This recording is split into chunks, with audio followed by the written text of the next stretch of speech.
Greetings, I'm Rav and welcome to my obscure little corner of the internet. I'm going to walk you through an example of rolling up a human character using Mongoose Traveller 2nd edition rules, and when we're done I'm going to share my thoughts on how the system handles character generation. At the end of the video I'll leave you with all the stats for the character, but for now I say we get straight into the process. According to the core rules, character creation begins with rolling 2d6 6 times and assigning the results as you wish to your character's 3 physical and 3 mental characteristics. Sadly, this was also the stage where my hopes of rolling an exceptional character died, because my rolls were so ordinary, a player who watched me make them ended up taking pity on me.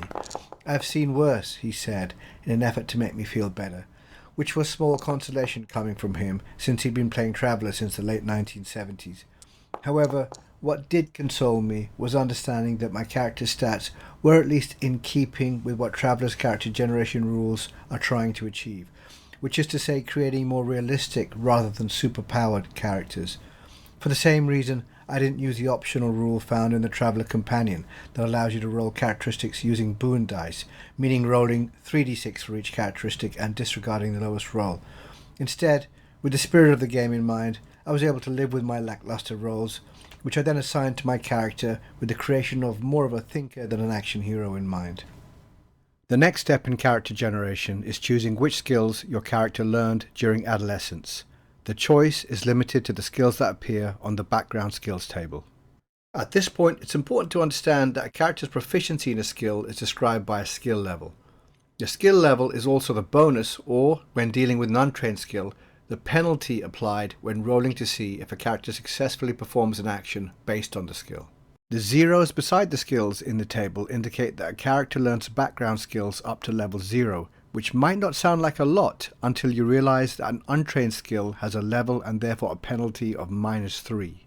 Note that some skills have sub-skills known as specialities, which the rulebook describes as more focused forms of that skill.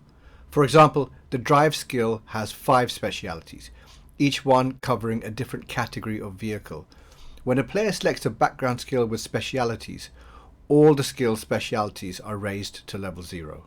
As for how many background skills a character gets, that's equal to 3 plus the dice modifier his education characteristic generates.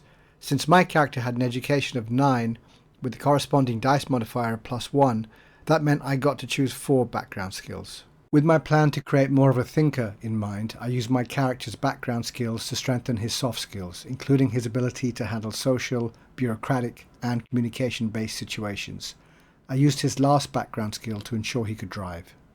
With background skills selected, the character is now 18 years old and, technically, he can enter the game at this stage. But this would mean missing out on the most interesting stage of Traveller's character generation process, during which a character gains life experience before mustering out into the game.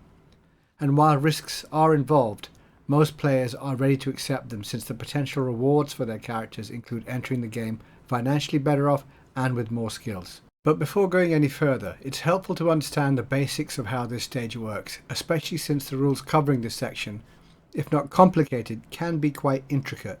So let me start by outlining them as clearly as I can. To start with, a player is free to enroll his character into 1 term of education and 1 or more terms in as many different careers as he likes. The only real limitation in this regard is that each term lasts for 4 years, and there comes a point when aging rules start to apply. That risk kicks in when the character reaches 34 years old, which coincides with the end of the 4th term. At this point, the player rolls on the aging table to see if his character suffers a decline in his characteristics. He rolls again at the end of each subsequent term, with the risk of decline steadily rising. To avoid this outcome, most players limit their character to 3 or 4 terms of experience. As far as an education goes, characters can either enroll in a university or a military academy, and use either the 1st, 2nd or 3rd term to get educated. Having said that, most characters use their 1st term to get educated, because, as in the real world, being educated gives the character more options when he enrolls in a career.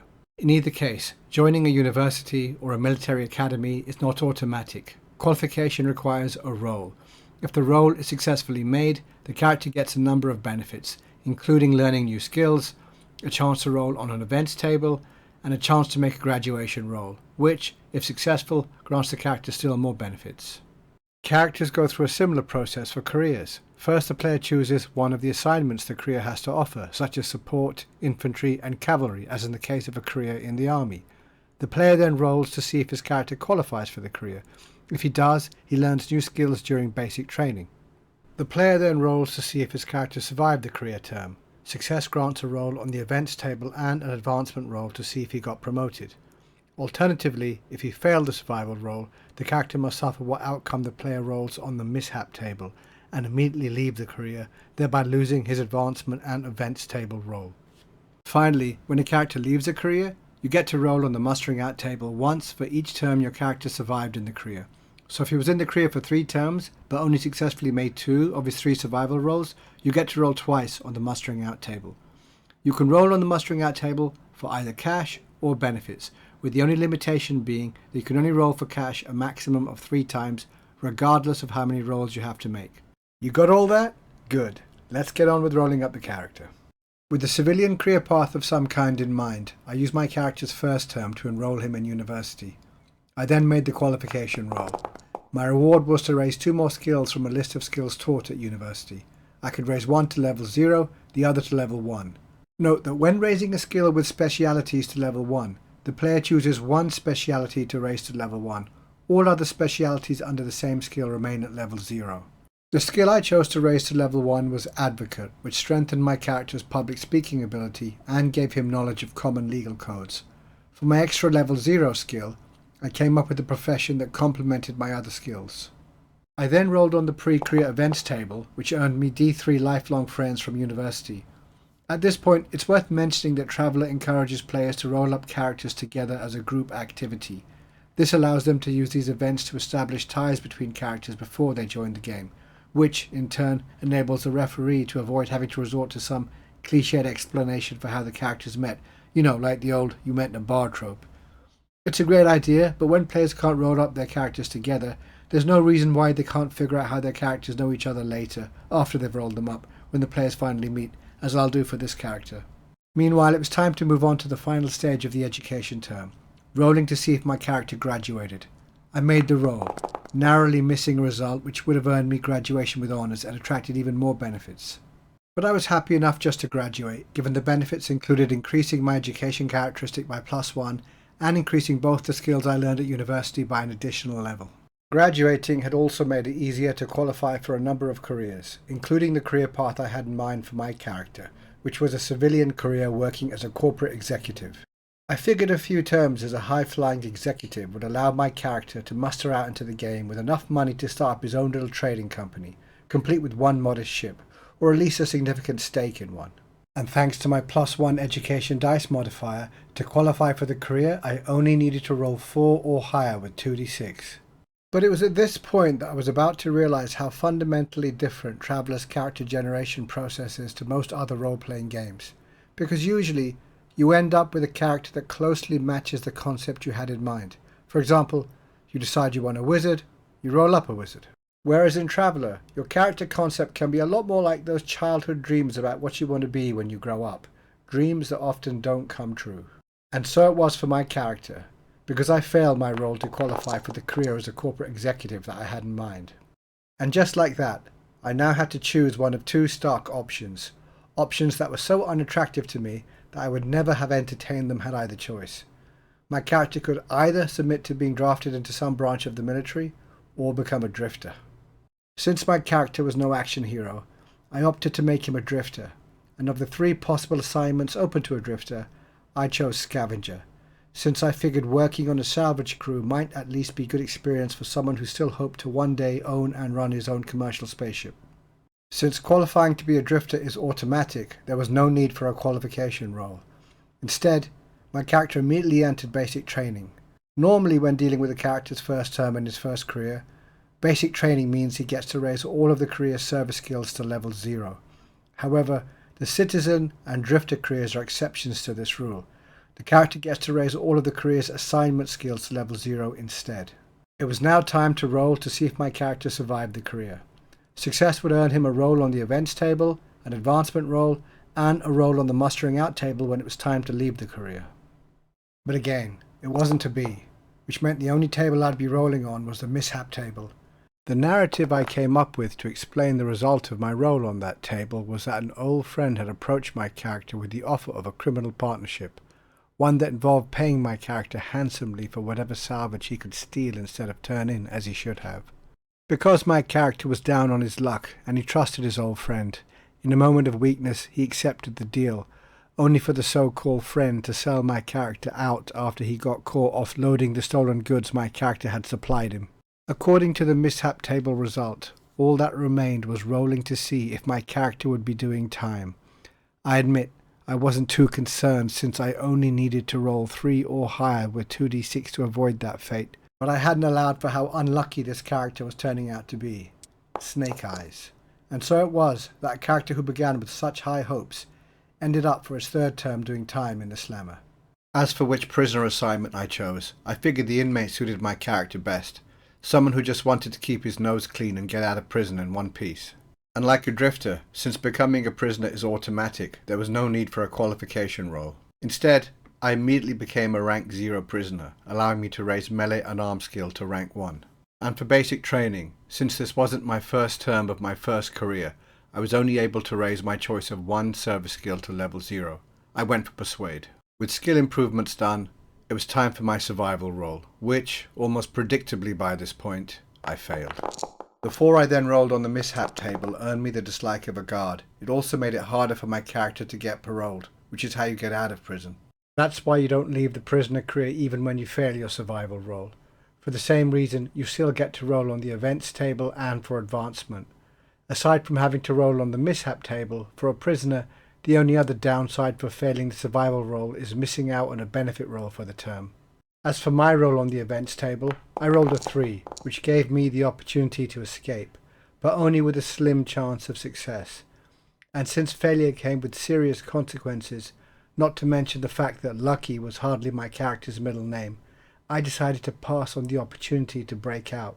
I chose instead to stick to the plan of doing my time as quietly as I could in the hope of getting out on parole. And whether or not that happened would be decided by my advancement roll, because for a prisoner, the advancement roll decides both if you get promoted and if you get paroled. The way it works is, if you roll equal to or higher than the number you need for advancement, you get promoted. And if the same roll is higher than your parole threshold, you get paroled. Meanwhile, the parole threshold itself is determined by rolling 1d6 plus 2. Fortunately, I rolled a 1 when determining my parole threshold, so low that even when modified by plus 2 and the plus 1 parole penalty I picked up in the mishap table for getting the guard on my back, that still meant I only needed my advancement roll to be 4 or higher for my character to get paroled. As for progressing from a rank 0 to a rank 1 prisoner, my -1 strength dice penalty meant that my advancement roll needed to be an 8 or higher for my character to get promoted. But of course I should have guessed that achieving either outcome was asking far too much of this character, because my advancement roll of 3 meant I wasn't getting promoted or paroled. Instead, starting at age 30, I'd be spending another 4 years in prison, during what would be my character's 4th term, which would mean I would not be getting out of prison until my character was 34 years old at the earliest. Having decided to stick with the inmate assignment, this time I used basic training to raise my streetwise skill to 0, since I thought it would be odd for a 2-term con to be untrained in this area. Thankfully, this time I made my survival roll, allowing me to avoid another roll on the mishap table. But then my roll on the events table got me a stint of hard labour, presumably for breaking some rule or other. The same result also required me to make another roll, which led to my parole threshold being increased by another +1. Finally, it was time to make my advancement roll, and for once I made a good roll. The 9 I rolled was high enough for my character to get promoted, which meant he went from being a rank 0 prisoner to a rank 1 prisoner. And although this promotion didn't come with any perks on the ranks and bonus table, the rules do specify that any time you make an advancement roll, you get to roll for another skill on any of the skills and training tables available to your character. I chose to roll on the inmate skill table and picked up survival. The fact that no rank is listed beside the skill meant that I got it at level 1. But the best thing about the 9 I rolled for advancement was that it was higher than my modified parole threshold of 5, which meant I'd made parole. I was finally getting out of prison. And since I was leaving my prisoner career, it was time to roll for benefits. You get one roll for each survival roll you made during your career. Since I failed one of my survival rolls, I only had one benefit roll to make despite being in prison for 2 terms. But I did get one extra roll for becoming a rank 1 prisoner, which meant I still had 2 benefit rolls to make. But since the financial rewards a prisoner can earn by rolling on the cash table didn't look very impressive to me, I decided to make both my rolls on the benefit table instead. Still, my first roll, as far as I was concerned, was a waste, since it only earned me a blade, which, according to the rules, could be any type of blade so long as it didn't cost more than 1,000 credits or was higher than tech level 12. Fortunately, my second roll was better, giving me a result that allowed me to raise either deception or stealth to level 1, or, since I already had persuade at level 1, I could raise it to level 2, which is what I opted to do. Finally, since this was the end of my 4th term, and my character was now 34 years old, it was time for my first roll on the aging table. Luckily I rolled an 8, which, even after being modified by -1 for each term I had lived, was still high enough to avoid the effects of aging. And with that I was finally out of prison, and 34 years old, the age I originally had planned for my character to join the game. But the way things had turned out, that didn't seem like such a good idea anymore, since I'd be mustering out into the game as a penniless ex-con, with little more than a blade to show for the life I had lived prior to joining the game. So I decided to stay in character generation for one more term, even though it meant another aging roll at the end of it. This time I decided to be a colonist. I figured it was a chance at a fresh start on a new world where I could leave my past behind. And I can't tell you how relieved I was to make my qualification roll. For basic training, I opted to learn recon. And that is as far as I got before my character's bad luck came back to haunt me, because once again I failed my survival roll. I then rolled a 6 on the mishap table. My character was injured. Then, when I rolled to see how badly, it turned out my character almost died. This, in turn, required major medical treatment that I had no money to pay for. As a result, the full consequences of my survival roll failure meant that I'd have to leave the career immediately, thereby missing out on my events roll, my advancement roll, and my benefits roll. But it also meant I'd be entering the game worse off than when I left prison, since I'd have significant debts to pay off for the treatment I received but could not afford. And then to add insult to injury, my roll on the aging table meant that my character would be entering the game with one of his physical stats reduced by 1 point. But before I leave you with the character sheet for this unfortunate character, let me share my thoughts on how this system handles character generation. And before doing so, let me confirm that this was an authentically rolled up character, a process during which I accepted every roll come what may. It was also the very first character I rolled up using this system. So, as I rolled this character, the process it reminded me of a joke I once heard a comedian make. If you want to make God laugh, he said, tell him your plans. And I was, of course, reminded of that joke because the Traveller character generation rules seem to take the place of this higher will with the potential of making a mockery of your plans for your character, as they certainly did with the plans for my character. But I'll give the rule system this. The way it rewrites your character concept and writes a narrative, an alternative narrative for the character than the one you had in mind. It does so in a very coherent and plausible way, and along the way you discover that you're involved in a very compelling minigame, one that has you on the edge of your seat at times, awaiting the outcome of dice rolls that can drastically affect the fate of your character. And I think that's a real achievement. But I think the greater achievement and perhaps one of the features, if not the feature, that accounts for why this game has stood the test of time is that along the way, as you're rolling up your character, you start to have an affinity for this character. You start to feel for this character. So that by the time you finish the process and you muster this character out into the game, and even before you've played a single session with this character, you already care about this character. And given this was without doubt the saddest, the lamest character I have ever rolled up, I think that's a really astonishing achievement. Deep in the cosmos, I'm floating. Stars above, they're all glowing. Empty heart, it's been broken. Lost in space, I'm just coasting.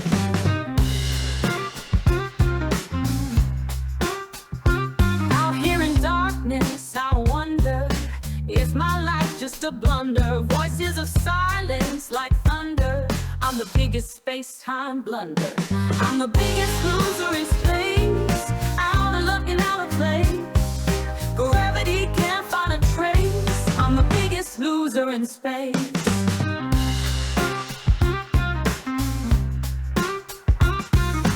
Planets spin, but I'm missing all the love and reminiscing. Years gone like ships, I'm wishing for a star to end this drifting. Wandering through the cosmic sea, no one here to rescue me. Solitude, my company, in this endless galaxy. Galactic tears keep on falling, to the void I'm always calling. Space dust dreams, they're appalling. In this cold, my soul is stalling.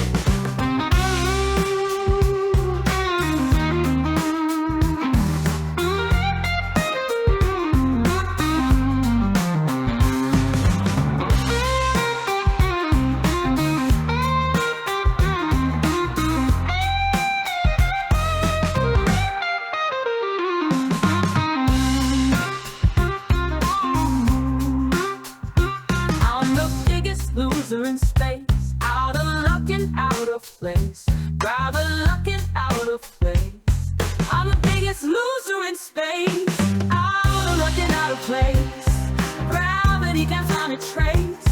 I'm the biggest loser in space. I'm the biggest loser in space. Biggest loser in space, out of luck and out of place.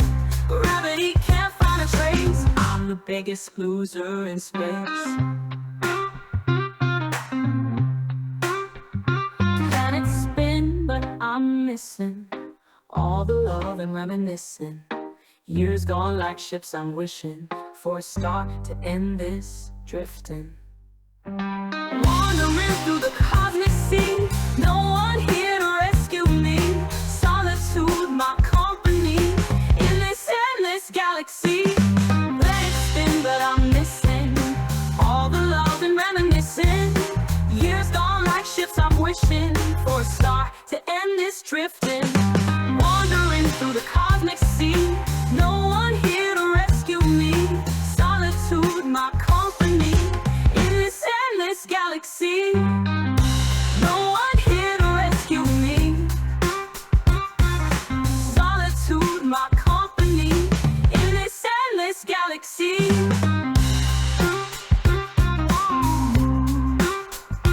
Galactic tears keep on falling, to the void I'm always calling. Space dust dreams, they're appalling. In this cold, my soul is stalling.